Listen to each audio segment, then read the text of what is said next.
All right, let's get right into it. When you hear Strait of Hormuz, your mind probably jumps to massive oil tankers, right? Well, today we're talking about a totally different kind of choke point, one that's almost invisible, and it could have staggering consequences for the global internet and, yeah, the future AI.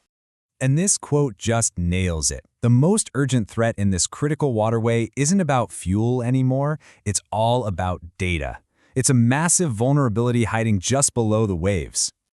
So, what's the scene like? Right now, you've got about 2,500 vessels all crowding this one narrow strait. Just that sheer volume of traffic creates the perfect storm for a major accident. So, what exactly is this vulnerability we're talking about? Well, it's the submarine fiber optic cables. These things are literally the invisible backbone of the internet, connecting the entire Gulf region to, well, the rest of us. And listen, this isn't some theoretical what-if scenario. We've already seen what can happen. Just this year in the Red Sea, incidents related to Houthi activity cut 3 huge submarine cables. It was basically collateral damage, but it proved without a doubt just how fragile these connections really are. And here's the kicker. Those same kinds of cables run right through the Strait of Hormuz. We're talking about massive data pipelines, the AAE-1, Falcon, and Gulf Bridge International.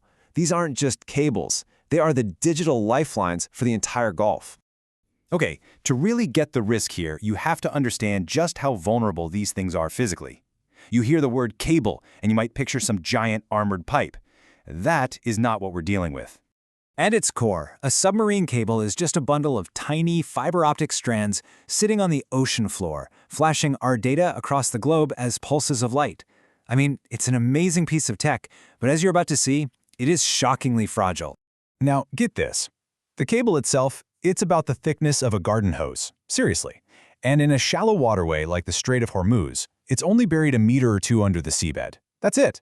Think about the anchor from a massive cargo ship. It can easily dig that deep, especially if the ship loses control. So you have these fragile garden hoses on the seafloor. Now let's look at the absolute chaos that's unfolding right on the surface, directly above them.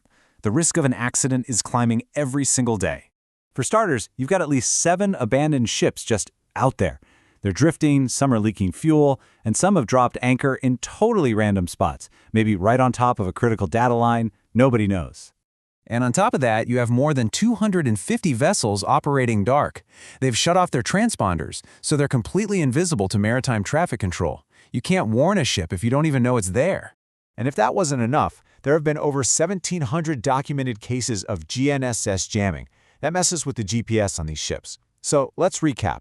You've got damaged, drifting, invisible, and lost ships, all stumbling through a narrow channel with those data-filled garden hoses sitting right underneath them. What could go wrong? Okay, so what happens when the worst-case scenario unfolds? What if one of those ships snags a cable? What does it actually mean for the internet to just break in the Gulf? Sure, you might be thinking, what about backups? And yeah, there are some land-based routes. But just look at this comparison. On the right, you have the insane non-stop bandwidth that the Gulf's new AI data centers need. We're talking petabytes of data. On the left, the terrestrial backups.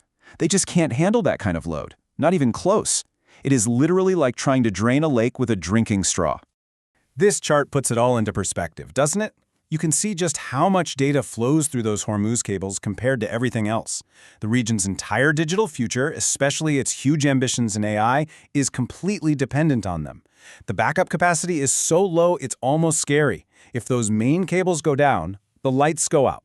So all of this means the Strait of Hormuz isn't just an oil choke point anymore.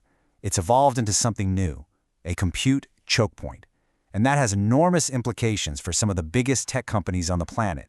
This quote from CSIS is perfect. Tech giants, Microsoft, Google, Amazon, have poured billions into data centers in the Gulf. They are now fundamentally dependent on infrastructure that's lying on the seabed of an active conflict zone. This isn't just a local problem, it's now a direct threat to huge U.S. corporate interests. And if a cable does get cut, here is the next huge problem. There are fewer than 60 specialized cable repair ships in the entire world. These are incredibly complex, expensive vessels, and there are just not enough of them to go around. And even if you can get one of those ships, check out this timeline. Best case scenario, in peacetime, a single repair takes a few weeks. But in a war zone, with mines, drones, and active threats, we saw in the Red Sea it can take months. In a serious conflict, a repair might just be impossible. You'd have billions of dollars of data centers sitting there, perfectly fine, but completely cut off from the world. And all this leads to one final, pretty chilling question. So far, we've only been talking about accidents. But what happens if cutting these cables stops being an accident and becomes a deliberate act of war? Think about it. Cutting a submarine cable is almost the perfect form of modern sabotage. It's a simple operation, it's quiet, there are no explosions, no casualties, no dramatic videos for the news. It's incredibly hard to prove who did it, and you can't really stop it. You can send a warship to escort a tanker, but you can't escort a cable that's sitting on the bottom of the ocean. And that's how this huge, global, strategic problem suddenly becomes incredibly personal. We always talk about the cloud, but the cloud isn't in the sky. It's in physical buildings connected by these very real, very vulnerable cables. So the real question is, do you have any idea where your data actually lives? And have you thought about what happens if the line that connects you to it suddenly goes dark?